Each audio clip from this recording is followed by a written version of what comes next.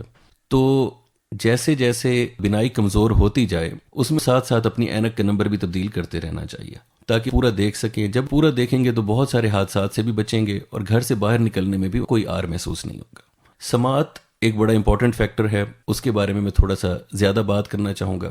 وہ یہ کہ وقت گزرنے کے ساتھ ساتھ انسان کے کان، ویسے تو کہتے ہیں کہ پیدا ہوتے ہی انسان کا کان کمزور ہونا شروع ہو جاتا ہے، لیکن یہ پروسیس تقریباً 50 سے 55 سال یا 60 سال کی عمر میں تھوڑا سا ایکسلریٹ ہو جاتا ہے، مطلب تیز ہو جاتا ہے. اور جیسے جیسے کمزور ہوتے جاتے ہیں کان، تو بزرگوں کی قوت سماعت کم ہونے کی وجہ سے ان کی کمیونیکیشن کم ہوتی جاتی ہے. اکثر لوگ یہ شکایت کرتے ہیں کہ میں اپنے گھر والوں کے درمیان میں بیٹھا ہوتا ہوں، میرے گھر والے کوئی بات کرتے ہیں، یا گھر والے شکایت کرتے ہیں کہ یہ ہمارے ساتھ بیٹھے ہیں لیکن ہماری بات نہیں سنتے. تو اس کے بعد آہستہ آہستہ یہ لوگ تنہائی کا شکار ہوتے جاتے ہیں، آئسولیٹ ہوتے جاتے ہیں اور مختلف قسم کے نفسیاتی عوارض کا شکار ہوتے جاتے ہیں.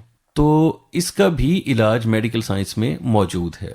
جیسے ہم آنکھ کمزور ہونے کے اوپر آنکھ کے اوپر اینک لگوا سکتے ہیں، اسی طرح سماعت کمزور ہونے کے اوپر بھی ہم کان کے اوپر اچھی کوالٹی کا آلہ سماعت استعمال کر سکتے ہیں.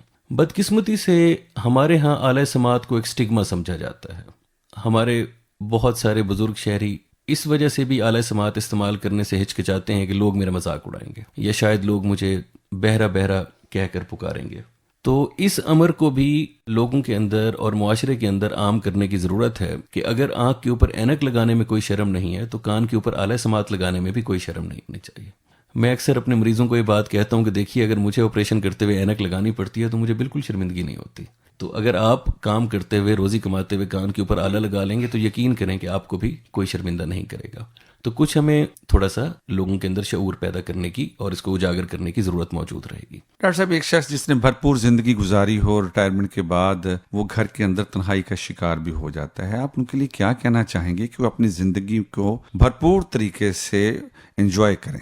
بزرگ شہریوں کے لیے جنرلی صحت مند رہنے کا ایک روٹین کا پرنسپل یہ ہے کہ اپنے آپ کو اگر ایک سروس سے یا ایک نوکری سے ریٹائر ہو گئے ہیں تو اپنے آپ کو کم از کم زندگی سے ریٹائر نہ سمجھیں، اپنے آپ کو مصروف رکھیں. ریٹائرمنٹ کے بعد کوئی ایسا کام ڈھونڈیں، کوئی فلاح کا کام ڈھونڈ لیں، کوئی دوسری جاب ڈھونڈ لیں، دوستوں کی کوئی ایسی محفل جوائن کر لیں جہاں روزانہ بیٹھ کے گپ شپ کر سکیں، یا جو کام ساری زندگی کرتے رہے ہیں. مثال کے طور پہ جو اساتذہ ہیں وہ ریٹائرمنٹ کے بعد بھی کہیں پڑھا سکتے ہیں. اور اسی طرح سے جو لوگ میڈیا سے وابستہ ہیں وہ اپنے مختلف قسم کے چینلز اور اس قسم کے انڈسٹری کے ساتھ لنکڈ رہ سکتے ہیں. تو بزرگوں کے لیے ایک بہت امپورٹنٹ چیز یہ ہے کہ نوکری سے ریٹائرمنٹ زندگی سے ریٹائرمنٹ نہیں ہوتی. تو اس سلسلے میں بھی ہمیں اپنے رویے کو تھوڑا سا تبدیل کرنا ہوگا کہ ایک جاب سے ریٹائرمنٹ کا مطلب ہرگز یہ نہیں ہے کہ اب وہ جاب، وہ سکل یا وہ ہنر ہمارے ہاتھ سے چلا گیا تو اسی کو اڈاپٹ کریں، کوئی اور کام ڈھونڈ لیں، اپنے لیے کوئی مصروفیت ڈھونڈیں، اپنے دوستوں کے ساتھ رابطے بحال کریں، اپنے احباب کو ملنے کے لیے سفر کرنا شروع کریں. ایسا کام ضرور منتخب کریں جو کہ آپ کو اسی طرح سے مصروف رکھے جیسے کہ آپ ریٹائرمنٹ سے پہلے تھے. ریٹائرمنٹ کے بعد مصروفیت عام طور پر معاشی ضروریات کے تحت کم ضرورت پڑتی ہے، لیکن اس کو میں سمجھتا ہوں کہ صحت کی ضرورت کے طور پر اس کے لیے ہمیں شعور بھی بیدار کرنا ہوگا اور اپنے دوست احباب کو بھی بتانا ہوگا کہ یہ اب آپ نے کسی اپنی ضروریات زندگی کے لیے اب کچھ نہیں کرنا، یہ اب آپ نے بنیادی طور پر اپنی صحت کی ضروریات کے حساب سے کرنا ہے. ڈاکٹر صاحب، ایک بڑا اہم سوال ذہن میں آ رہا ہے کہ جن گھروں میں بزرگ ہوتے ہیں ان کے ساتھ رہنے والے ان کی فیملی ممبرز کی بزرگوں کی بابت کیا ذمہ داری ہو سکتی ہے؟ ان سے میں یہ ریکویسٹ کرنا چاہوں گا کہ اگر آپ کے گھر میں ایک سینئر سٹیزن کوئی موجود ہیں تو گھر میں ایک بندہ تھوڑی سی ایفرٹ کر کے ان کے میڈیکل ریکارڈ اور میڈیکل فائل کو ایک جگہ پہ اکٹھا رکھا کرے. تو چونکہ یہ بزرگ شہری سینئر سٹیزنز تھوڑے سے فریجائل ہوتے ہیں، کمزور ہوتے ہیں، تو ان کی میڈیکل فائل کا ایک جگہ پر موجود ہونا نہایت ضروری ہے کہ اگر کبھی خدا نہ خواستہ ان کو کوئی ایسی تکلیف ہو جس کی وجہ سے ان کو اپنا پرانا معالج نہ ملے اور ان کو ایک نئے ڈاکٹر کے پاس جانا پڑے تو ان کی کمپلیٹ ہسٹری اس کے اندر موجود ہو اور ڈاکٹر صاحب کو علاج شروع کرنے سے پہلے معلوم ہو کہ ان کو کب سے اب تک کون کون سے مسائل رہے ہیں، یہ کون سی ادویات استعمال کرتے رہے ہیں، ان کے مسائل کی ماضی میں کیا شدت رہی ہے، ان کو علاج کرنے والے ڈاکٹرز کس لائن کے اوپر ان کو لے کے چل رہے تھے، تاکہ جب وہ ایک نئے معالج کے پاس جائیں تو نیا معالج ان کو بہتر سے بہتر ہیلپ کر سکے. اب جو اسمارٹ فون، سیل فونز اور لیپ ٹاپس کا دور ہے جو میرے خیال میں تقریباً اب ہر ایک کی ہی آؤٹ ریچ میں موجود ہیں، تو اس کے اندر بھی بڑی آسانی کے ساتھ سافٹ کاپیز بنا کے رکھی جا سکتی ہیں. اور میں اکثر اپنے بزرگ شہریوں سے کہتا ہوں کہ آپ اس فائل کی تصویریں اپنے موبائل میں رکھا کریں تاکہ اگر کبھی گھر میں آپ کو فائل نہ ملے, اندھیرے میں آپ نہ ڈھونڈ سکیں یا گھر میں وہ لوگ موجود نہ ہوں جو اس کا خیال رکھتے ہیں, تو آپ بس یہ فون اٹھائیے اور میرے پاس تشریف لے آئیے یا کسی اور ڈاکٹر کے پاس چلے جائیے. ڈاکٹر صاحب یہ فرمائیں کہ اب جس سے کہ ہم دیکھ رہے ہیں کہ موسم تیزی سے تبدیل ہو رہا ہے, سردیاں ختم ہو رہی ہیں اور گرمیاں آ رہی ہیں, ایسی صورت میں بزرگوں کو کون سی احتیاطی تدابیر اختیار کرنی چاہیے؟ ایک چیز جو ہمارے لیے بہت ہی سگنیفیکنٹ ہے وہ یہ ہے کہ اس وقت موسمی تبدیلیوں کے بعد گرمی اور سردی دونوں کی شدت میں شدید اضافہ ہو چکا ہے. تو بزرگ شہریوں کے لیے یہ بھی نہایت اہم ہوگا کہ وہ اپنے آپ کو گرمی کی شدت سے بھی بچائیں, سخت دھوپ کے اندر ننگے سر باہر نہ نکلیں, اور جب سخت خشک سردی پڑے تو پرانے زمانے کی روایت کے مطابق کمرہ بند کرنے کی بجائے موٹے کپڑے پہننے کی عادت کو جاری رکھیں. سر کو ڈھانپیں, موٹے اوور کوٹ پہنیں, جرسیاں پہنیں, چادر جس کو لکار کہا جاتا ہے ہمارے ہاں اس کے استعمال کو جاری رکھیں, اور اپنے آپ کو موسموں کے جو اس وقت جو تغیرات ہیں جو کہ بزرگ شہریوں نے اپنے جوانی میں نہیں دیکھے ان کے ساتھ بھی اڈاپٹ کرنے کی کوشش کریں. بہت شکریہ ڈاکٹر شکیف فیض, آپ نے بڑے خوبصورت انداز میں جو ہمارے سینئر سٹیزن ہیں, جو ہمارے گھروں کی رونق ہیں, ان کے طبی مسائل اور ہم کیسے نبردآزماں ہو سکتے ہیں ایک فرد کی حیثیت سے اور شہری کی حیثیت سے. ہر بندے کی اپنی اپنی ذمہ داریاں ہیں, آپ نے ہمیں بتایا. امید ہے کہ ہمارے جو سامعین کرام اور خاص طور پر جو بزرگ شہری ہیں, آپ کی گفتگو سن کر ان کو بہتر زندگی گزارنے کا ایک راہ ملے گی. بہت شکریہ ڈاکٹر صاحب. بہت شکریہ شاکر بھائی, تھینک یو ویری مچ.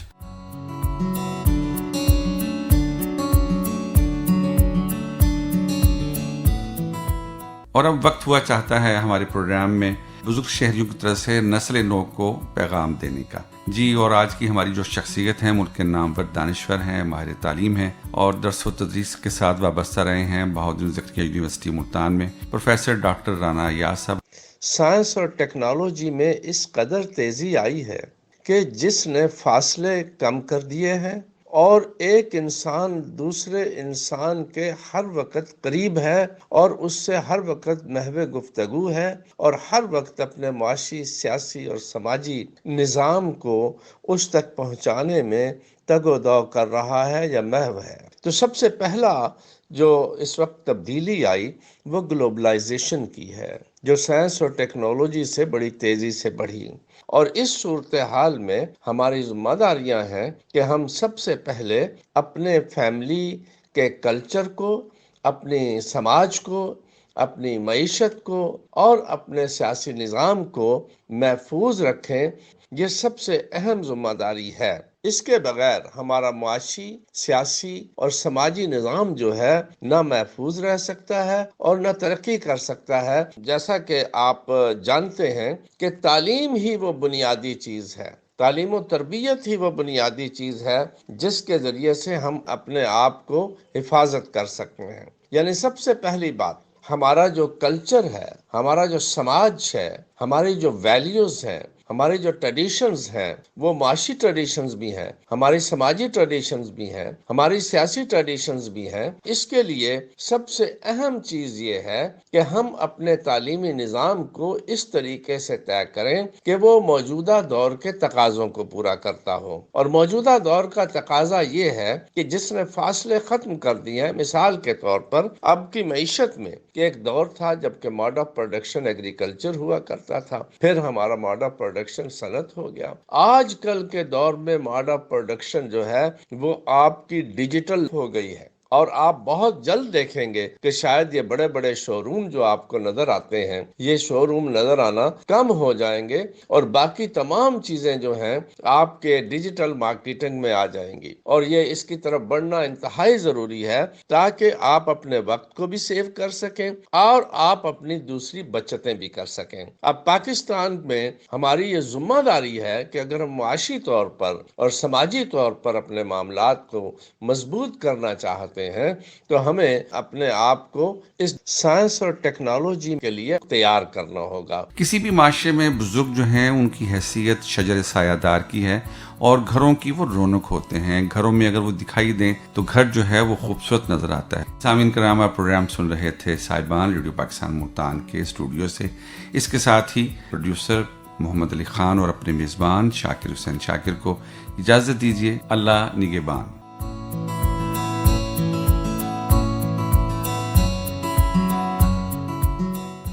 ابھی آپ نے پروگرام سنا سائبان، ریکارڈنگ انجینئر رو محمد فیاض، پروڈیوسر محمد علی خان، پیشکش ریڈیو پاکستان ملتان۔